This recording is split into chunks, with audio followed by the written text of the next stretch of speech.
अज़ीम व सदका रसूलुन नबिय्यिल व उम्मिय्यिल करीम नहनु अला ज़ालिका मिनश शाहिदीना वश्शाकिरीन वल्हम्दुलिल्लाहि रब्बिल आलमीन। क़ाल अल्लाहु तबारक व तआला फ़िल क़ुरआनिल मजीद वल फ़ुरक़ानिल हमीद फ़ी शान हबीबिही मुख़बिरन व आमिरा इन्नल्लाहा व मलाइकतहू युसल्लूना अलन नबी या अय्युहल्लज़ीना आमनू सल्लू अलैहि वसल्लिमू तस्लीमा। पढ़िए सलात व सलाम अलैका या रसूलल्लाह व अला आलिका व अस्हाबिका या हबीबल्लाह। सलात व सलाम अलैका या रसूलल्लाह व अला आलिका व अस्हाबिका व नबिय्यीन। अल्लाह ताला की हम्द व सना जो खालिक के कायनात भी है, माल के कायनात भी है, राज के कायनात भी है। हमद उस खुदा की जिसने जहाँ बनाया, कैसी ज़मीं बनाई, कैसा आसमां बनाया। नबी आखिर ज़मां हबीब मुस्तफ़ा ताजदार अरब व अजम फ़ख्र आदम बनी आदम पर हदिये दुरूद व सलाम का नजराना पेश करने के बाद आज जिस हस्ती को मैं खराजी अकीदत पेश करने जा रहा हूँ, वो हस्ती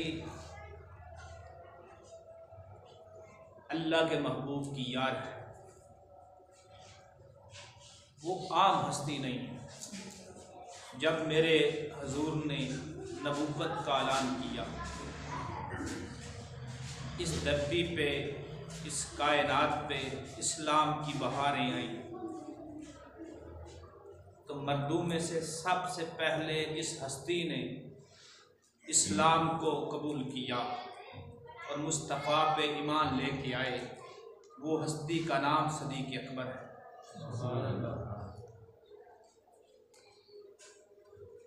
सदीक़ अकबर वो हस्ती हैं, इस्लाम के पहले मर्दों में से सबसे पहले इस्लाम लाने वाले सदीक़ अकबर हैं। अब ख्वा उस्मान कलमा पढ़े, ख्वा अली पढ़े, ख्वा सुहेब पढ़े, ख्वा रूमी पढ़े, ख्वा जाबर पढ़े, ख्वा अनस पढ़े, जितने भी रूहे ज़मीन पे सरकार के बाद और आने वाली नस्लें क़यामत तक जितने भी कलमा पढ़ेंगे, दार इस्लाम में दाखिल होंगे, वो सारे कलमों का सवाब हज़रत अबू बकर सदीक़ को जाएगा। सबसे पहले कलमा पढ़ने वाले सदीक़ अकबर हैं। और दूसरे मुकाम पे उनकी शान यूँ बयान की जा सकती है। हदीस रसूल है कि जिसने मस्जिद बनाई उसने जन्नत में महल बनाया। सदीक़ अकबर की शान ये है कि मस्जिद नबवी की जगह लेने वाले सदीक़ अकबर हैं, पैसे लगाने वाले सदीक़ अकबर हैं, माल खर्च करने वाले सदीक़ अकबर हैं। अब मस्जिद में जो बंदा मस्जिद बनाता है, जो उसमें नमाजी नमाज पढ़ते हैं, नमाजी को तो सवाब मिलता है, जिसने बनाई है उसको भी सवाब मिलता है। अब मस्जिद नबवी में इमामुल अंबिया हजूर अलैहि तहिय्यतु व सना ने नमाज पढ़ी, सदीक़ अकबर ने नमाज पढ़ी, हज़रत उमर फ़ारूक ने नमाज पढ़ी, हज़रत उस्मान गनी ने नमाज पढ़ी, हज़रत अली मुर्तज़ा शेर खुदा ने नमाज पढ़ी, वहाँ पे हज़रत बिलाल ने नमाज पढ़ी और दीगर सहाबा ने नमाजें पढ़ी। और क़यामत तक जितने लोग भी नमाजें पढ़ते रहेंगे, सारे का सारा सवाब सदीक़ अकबर को जाता रहेगा। ये सदीक़ अकबर की शान है। मैं कहाँ से शुरू करूँ और कहाँ पे ख़त्म करूँ? सिर्फ आपको हिजरत से लेकर गारे सौर तक ले जाता हूँ। बाकी सारी जो ज़िंदगी है एक तरफ है, सदीक़ अकबर के शब रोज़ एक तरफ हैं, इबादत एक तरफ है, इश्क़ रसूल की शमा एक तरफ है, आपके जो ज़िंदगी के शब रोज़ हजूर के साथ गुजारे वो एक तरफ है। सिर्फ मैं हिजरत से लेकर गारे सौर तक आपको समझाना चाहता हूँ। जब ऐसे भी सदीक ने किसी ने माना है जिस तरह सदीक ने मुस्तफ़ा को माना है। जब हिजरत का हुक्म प्यारे रसूल को हुआ, लजपाल नबी को हुआ, करीम आका को हिजरत का हुक्म हुआ, हजरत अबू बकर सदीक के दरवाजे पे मुस्तफ़ा जाते हैं, दरवाजे पे दस्तक देते हैं। जब दस्तक दरवाजे पे होती है, सदीक अकबर दरवाज़ा खोलते हैं, सदीक अकबर दरवाज़ा खोलते हैं, महबूब बोलते हैं, लब हलाते हैं, महबूब के लबों से फूल जड़ते हैं। मुस्तफ़ा फरमाते हैं, ऐ सदीक हिजरत का हुक्म हुआ है, हिजरत का हुक्म हुआ है। सदीक ने ये नहीं कहा पहले बताया होता तो मैं साथ चलता। लोग कहते हैं सहाबा ने मिलाद मनाया, सदीक ने मिलाद मनाया, उमर फारूक ने मिलाद मनाया। मैं कहता हूँ जिस तरह का सहाबा ने मिलाद मनाया इस तरह का मना नहीं सकते। आज 1400 साल के बाद हम इतराज मुस्तफ़ा पे कर रहे हैं, मिलाद पे इतराज कर रहे हैं। सदीक अकबर ने ये नहीं पीछे नहीं मुड़ के देखा कि मेरे घर बेटियां छोटी हैं, मेरे घर वालिदैन हैं, मेरे घर बच्चे हैं, मेरे घर बीवी है, ये नहीं सोचा। मुस्तफ़ा ने लब हलाए, सदीक ने लब्बैक कहा। सदीक ने कहा मैं जाने को तैयार हूँ। वहां से रुखसत हुए।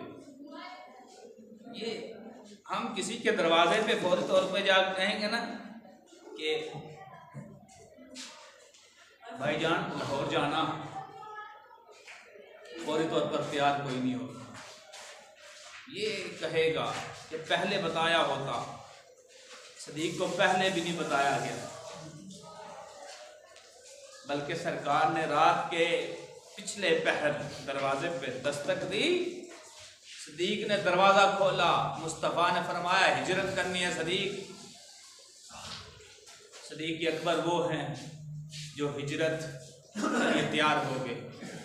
फिर हिजरत जब कर रहे हैं, रात की तरीकी में चल रहे हैं, और मुफस्सिरीन और ज़िया नबी शरीफ में ये लिखा है, जस्टिस पीर मोहम्मद करम शाह लज़वी रहमतुल्लाह अलैह, सदीक कभी इस तरफ होते हैं, कभी मशरक़ की तरफ जाते हैं, कभी मगरब की तरफ जाते हैं, कभी सरकार के पीछे चलते हैं, कभी सरकार के आगे चलते हैं, कभी सरकार के दाएं तरफ चलते हैं, कभी सरकार के बाएं तरफ चलते हैं। किसी ने पूछा, इश्क वाले कहते हैं सदीक से पूछा गया, सदीक बताना तो मुस्तफ़ा के आगे क्यों होता था, मुस्तफ़ा के पीछे क्यों होता था, मुस्तफ़ा के दाएं क्यों होता था, मुस्तफ़ा के बाएं क्यों होता था। तो सदीक अकबर कहते हैं मैं सरकार के पीछे चल रहा था, गुमान हुआ कि दुश्मन आगे से हमलावर ना हो तो मैं आगे हो गया। अगर गुमान हुआ कि दाएं तरफ से हमलावर ना हो, मैं दाएं तरफ हो गया। अगर गुमान हुआ बाएं तरफ से हमलावर ना हो तो मैं बाएं तरफ चला गया।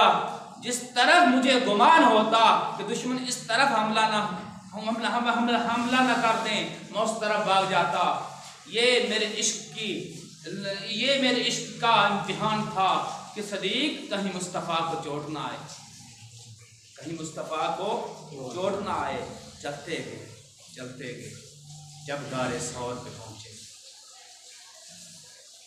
मुस्तफ़ा को कहा ठहर जाओ, मैं पहले गार का जायजा ले लेता हूँ। गार का जायजा ले लेता हूँ। गार में कोई जहरीला सांप तो नहीं है, गार में कोई ऐसी वैसी चीज तो नहीं है। आप गार में जाते हैं, सारी गार को साफ करते हैं। यहाँ पे इश्क वालों की बात करते हैं। सदीक ने गार इस तरह साफ की होगी, इश्क वाले कहते हैं पलकों से सदीक ने गार को साफ किया कि आज मेरे महबूब ने इस गार में जलवागर होना है, क्यों ना सदीक आज पलकों से दरे रसूल की सफाई कर। उस गार की सफाई सदीक ने की। और एक रवायत में आया है कि जब गार की सफाई हो चुकी, जब गार साफ हो चुकी, सदीक अकबर ने अपनी कमीज को फाड़ दिया, कमीज को फाड़ दिया और कमीज को फाड़ के सुराखों पे लगा दिया। लोग कहते हैं मिलाद पे सहाबा ने लाइटें लगाई, सहाबा ने फलां किया, झंडियां लगाई। मैं कहता हूं सहाबा की बात तुम करते हो, सदीक से पूछ के देखो, सदीक ने तो अपना माल भी मुस्तफ़ा के नाम कर दिया था, सदीक ने तो अपनी जान भी मुस्तफ़ा के नाम कर दी थी, सदीक ने तो अपने कपड़े मुस्तफ़ा के नाम कर दिए थे। उनके आगे लाइटें क्या हैसियत रखती थीं, मोमबत्तियां क्या हैसियत रखती थीं, ये झंडियां क्या हैसियत रखती थीं, जब सब कुछ मुस्तफ़ा पे लुटा रहे हैं। अब बात अर्ज कर रहा था सदीक अकबर के हवाले से, जब सारे सुराख बंद कर दिए, एक सुराख बच गया। सदीक अकबर ने एड़ी लगा, सुराख को बंद कर दी। आप किसी जगह पे बैठे हो, आपको कोई चीज मस करे, आपका हाथ यूं है, कोई चीज आके मस करती है, फौरी तौर पर हाथ पीछे कर लेते हैं। इस तरह यह इंसान की फितरत है, इंसान के पास से कोई चीज गुजरे अपने आप को समेट लेता है। लेकिन यहाँ पे इश्क रसूल में सदीक देखें, सदीक ने एड़ी को पीछे नहीं किया, सांप डस रहा था, अगर मेरे जैसा इंसान होता तो पाँव पीछे कर लेता। लेकिन इंसान की फितरत है कि इंसान को कोई चीज मस करे तो इंसान पीछे को आता है। लेकिन वह अहले मोहब्बत कहते हैं, सदीक इश्क रसूल में अपनी फितरत को चेंज कर गया, सदीक अपनी फितरत को चेंज कर गया। चाहिए तो यह था सदीक को अपनी एड़ी को पीछे कर लेता, लेकिन उसने एड़ी को पीछे नहीं किया, एड़ी को आगे किया। दस ले यार, आज यार के लिए ये भी सहना बर्दाश्त कर लूंगा।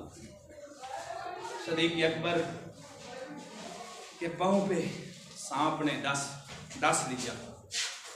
जब सांप ने डसा ना, डंग पे डंग मार रहा है, फिर भी पाँव पीछे नहीं हो रहा। जब तकलीफ ज्यादा हुई, आंसू का सैलाब आंखों में आया, आंख सदीक का गिरा, मुस्तफ़ा के चेहरे पे पड़ा। मुस्तफ़ा ने पूछा, सदीक रोता क्यों है? सरकार ये माजरा है, सांप ने डस लिया। मौत तेरे कदमों में है, यार तेरे झोली में है। मौत तेरे कदमों में है, जिंदगी तेरी झोली में है। सांप कदमों में है और मुस्तफ़ा तेरी झोली में है। फिर मुस्तफ़ा, वो सांप भी, उसकी भी हकीकत है। मुफस्सिरीन ने एक लिखा है कि कई सालों से वो सांप उस गार में बैठा था, इस नियत से कि मुस्तफ़ा आएंगे तो मैं उनका दीदार करूँ। ये उसकी हकीकत है। सदीक अकबर रज़ी अल्लाह तआला अन्हु ने एड़ी को पीछे किया, मुस्तफ़ा ने लाबे दहन लगाया।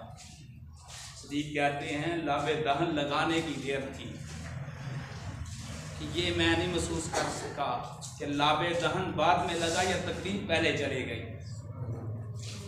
हज़रत सदीक अकबर रज़ी अल्लाह तआला अन्हु तो जब थोड़ा सा आराम हुआ, ज़ाहिर है बंदा परेशान हो, चोट लगे तो प्यास भी लगती है,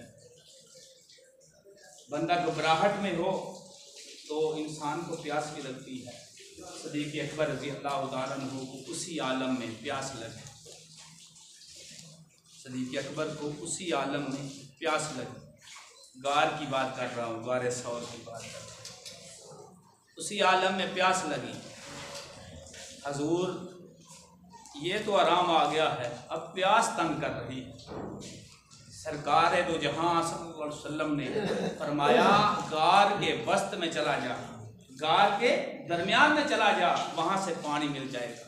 सदीक ने ये नहीं कहा कि सरकार मैंने गार खुद साफ की है, आंखें बंद की, सरकार का हुक्म हुआ, चल दिए। इस तरह का भी मिलाद किसी ने मनाया है? चल दिए। जब गार के वस्त में पहुंचे, गार के दरमियान में पहुंचे, वहां पे दो चश्मे फूटे थे। एक रवायत में आया है कि एक चश्मा फूटा था, उस चश्मे से पानी पिया, वापस आए। आते ही सरकार ने पूछा, सदीक बताओ ना, पानी पी के आए हो, ज़ायका किस तरह का था?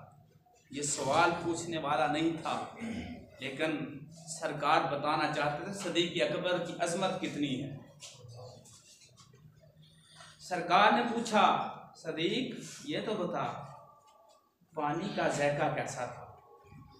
हज़रत सदीक अकबर रज़ी अल्लाह तआला अन्हु बयान करते हैं कि मैंने सरकार की खिदमत में अर्ज़ की, या रसूलुल्लाह सल्लल्लाहु अलैहि वसल्लम, इतना मीठा था कि इतना जायका था, इतना मीठा था और इतनी लज्जत आई कि आज तक मैंने ऐसा पानी नहीं पिया था।